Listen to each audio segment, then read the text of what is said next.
안녕하십니까, 래필입니다. 6월 9일 두산인프라코아 보도록 하겠습니다.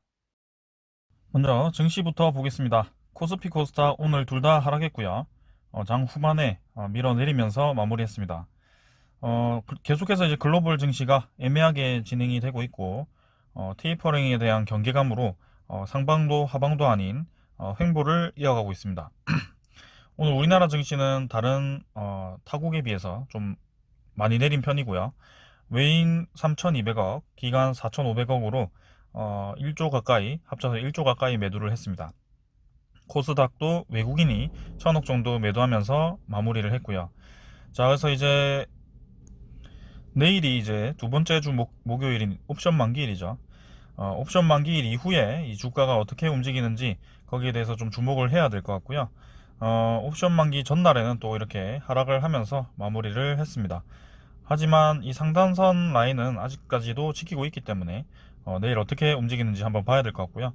이번에는 21선 깨지 않는 선에서 좀 진행을 했으면 하는데 일단 글로벌 증시들이 생각보다는 움직임이 없습니다. 자, 외국인과 기관도 외국인이 다시 한번 매도를 이어가기 시작했기 때문에 마지막 날 옵션 만기 마지막 날에 어떻게 매도를 할지, 그 다음에 그 이후에 금요일부터 어떤 포지션을 잡을지 주목을 하면서 대응하시면 되겠습니다. 코스닥도 마찬가지 좀 꺾였고요.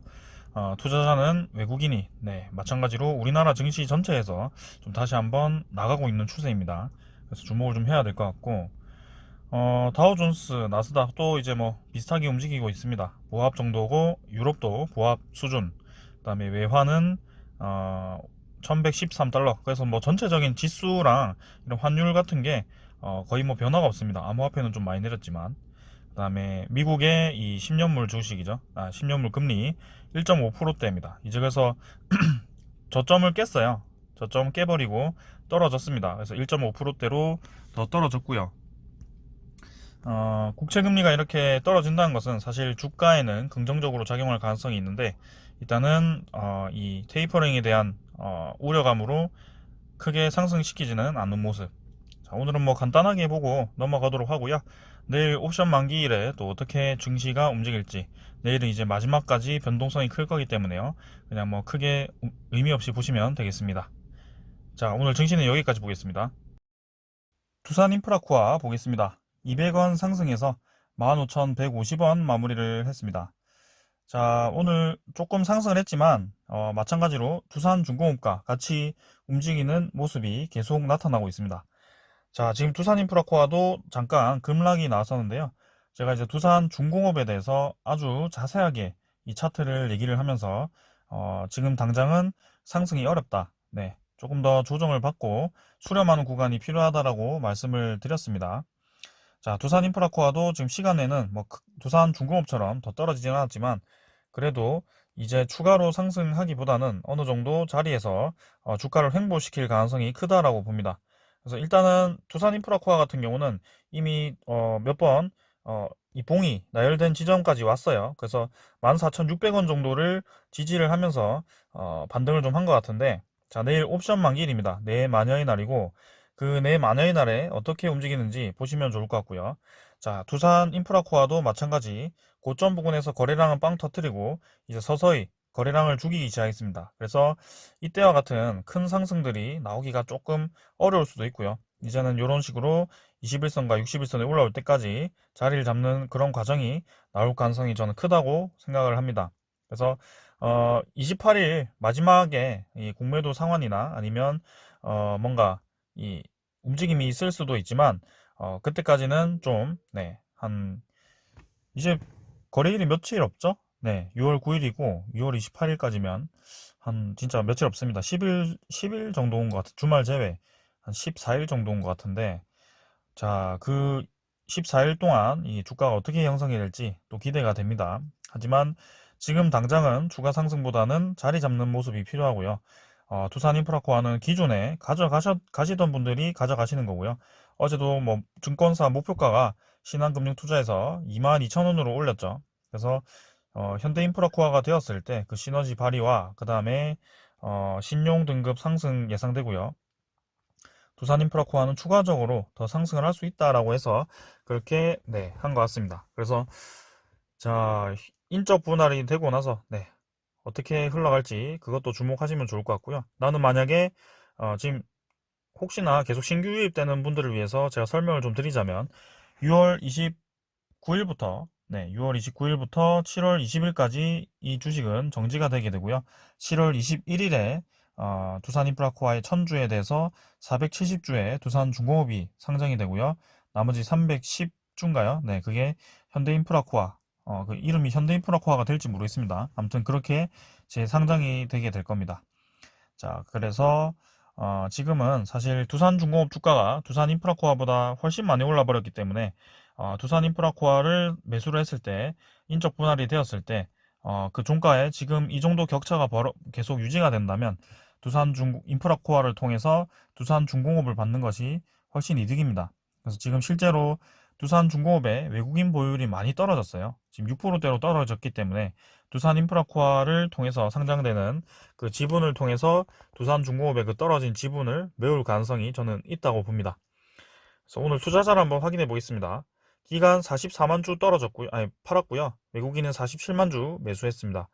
자, 외국인이 이제 매도세를 끝냈다는 점은 좀 긍정적이지만 이 기간에 대해서 계속 매도가 나온다는 것은 별로 좋아 보이진 않습니다. 거기다가 상호펀드가 계속 이제 뭔가 매수를 하던 상호펀드가 서서히 좀 차익 실현을 하고 있다는 점 조금 찝찝한데요. 일단은 이 연기금이 매도를 끝내고 다시 매수를 했다는 점은 그래도 다행입니다. 아무튼 일단은 저는 14,600원 정도라고 얘기를 했죠. 여기 한번 선을 그어 놓겠습니다. 이 정도 라인 지키면서 횡보를 하면 좋을 것 같고요. 만약에 내일 추가로 음봉이 나오면서 내마녀의 날에 대한 여파로 더 하락을 하게 된다면 이제는 좀 어느 정도 자리를 잡는 구간이 필요하기 때문에 그때는 더 지켜보셔야 될 것 같다. 그래서 두산인프라코아가 지금 많이 올랐다고 해서 좀 이 큰 음봉이 나왔다고 해서 신규 매수를 하는 것이 아니고 어느 정도 지금 이전에 계속 제가 이 두산인프라코아에 대해서 지켜봐오던 이 자리 있죠.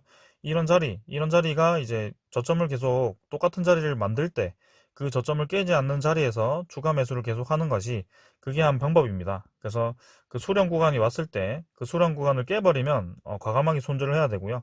그때 올라버리면 그냥 큰 수익을 얻을 수 있는 자리죠. 그때는 이제 이렇게 고점을 돌파하는지에 대한 여부를 보시면 될 것 같고요. 17,500원은 분명히 저는 다시 한번 돌파할 것으로 보지만 지금 이제 인적 분할 전에는 17,000원을 다시 한번 가기는 좀 어렵지 않을까라는 생각을 해봅니다. 일단 이번 상승으로 인해서 크게 의미를 가지는 것은 큰 이제 하락 추세를 완전히 이겨버렸다. 그래서 두산인프라코아가 이제는 월봉 장기적인 추세로 상승이 시작되었다라고 보셔도 될 것 같습니다. 그래서 사실은 이제 두산중공업보다는 두산인프라코아가 조금 더 긍정적으로 보이긴 하고요. 두산중공업은 지금 공매도 잔고가 너무나도 많이 늘어나가지고요. 이 예비 주주니까 잠깐 보시자면 1700만 주까지 갑자기 급증을 했습니다. 그래서 5월 13일 기준 420만 주에서 지금 6월 7일 기준 1700만 주가 늘었거든요. 공매도 잔고만 해도 지금 4천억 가까이 됩니다. 금액이. 그러니까 이게 주가가 너무 올라가기는 부담스럽다는 거죠. 이 공매도 잔고만 보더라도.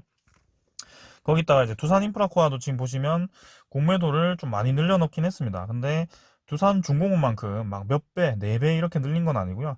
두산인프라코아도 결국에는 인적 분할이 되고 인적 분할이 진행되었을 때 현대 시너지를 태우고 다시 한번 올라갈 가능성이 있기 때문에 공매도가 그렇게 심각하게 많이 늘어나진 않습니다. 근데 약간 우리의 생각과는 조금 다른 방향으로 이제 진행이 되죠.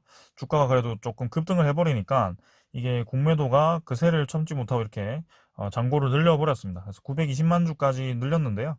뭐 크게 두산인프라코아가 지금 공매도에 의해서 크게 내릴 것이다라는 생각은 들진 않습니다.